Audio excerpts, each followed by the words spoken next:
उलमा किराम ने अल्लाह रब्बुल इज़्ज़त की शान करीमी का जिक्र करते हुए एक गवैये का किस्सा बयान किया है कि हजरत उमर फारूक के ज़माने खिलाफत में एक गवैया था जो छुप छुपा कर सारंगी बजाता था और गाने गाया करता था, और यही था उसका जरिया मुआश। सारंगी बजती थी तो रोटी मिलती थी। आवाज ऐसी कि जब वो कुछ गाते थे तो बच्चे, जवान, औरतें सब हुजूम लगाकर उस शख्स के इर्द गिर्द जमा हो जाया करते थे और अपने नजराने पेश किया करते थे। फिर वक्त आगे गया, वक्त किसी का नहीं होता।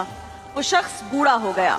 बूढ़ा हुआ तो आवाज खराब हो गई, आमदनी बंद हो गई, फाकों तक की नौबत आ गई। तो एक दिन तंग आकर जन्नतुल बकी के कब्रिस्तान में गया और वहां जाकर एक टूटी हुई कब्र पर बैठ गया और अल्लाह से फरियाद करने लगा कि या अल्लाह, आवाज थी तो चूल्हा जलता था, रोटी मिलती थी, अब मेरी आवाज चली गई है, रोटी भी चली गई है। तू तो इतना बड़ा रब है, क्या मुझ जैसे एक बूढ़े का पेट भी नहीं भर सकता? उसने रब की मोहब्बत में रब को नहीं पुकारा था। गौर कीजिएगा, रब की मोहब्बत में आप रब को पुकारे वो अलग है। उसने पुकारा था रब को भूख की वजह से, मगर उसकी फरियाद से अर्शे इलाही कांप उठा। हजरत उमर मस्जिद नबवी में सोए हुए थे कि ख्वाब में आवाज आई, बकी में मेरा एक बंदा मुझे पुकार रहा है, उसकी खबर लो। हजरत उमर फारूक रजी अल्लाह ताला अन्हु ख्वाब से बेदार हुए तो ऐसी बदहवासी के आलम में जन्नतुल बकी की तरफ दौड़े कि जूता भी नहीं पहना, अमामा भी नहीं बांधा, नंगे सर नंगे पांव जन्नतुल बकी के कब्रिस्तान की तरफ रवाना हो गए। जब वहां पहुंचे तो देखा कि झाड़ियों के पीछे एक बूढ़ा शख्स धाड़े मार मार कर रो रहा है।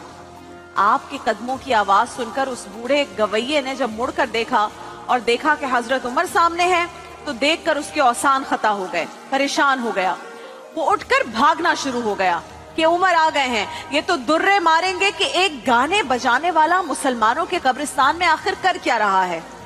पीछे हजरत उमर ने रोते हुए आवाजें देना शुरू कर दी कि रुको, ठहर जाओ, मैं आया नहीं हूं, मैं भेजा गया हूं।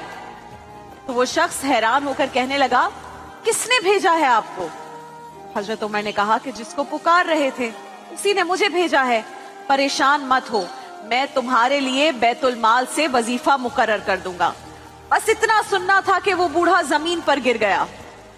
जब आप शौक की कैफियत में होते हैं ना तो आपके पांव, आपकी टांगे, आपकी जान वो आपका साथ नहीं देती। गिर गया, कहने लगा, या अल्लाह, सारी जिंदगी तेरी नाफरमानी की है, आज जब तुझे पुकारा है तो भी पेट की खातिर पुकारा है और तूने खलीफा को भेज दिया मेरे मौला। रो रो कर दुआएं करने लगा, मुझे बख्श दे, मुझे मुआफ कर दे। और फिर एक चीख मारी उस बूढ़े शख्स ने और उसकी रूह परवास कर गई।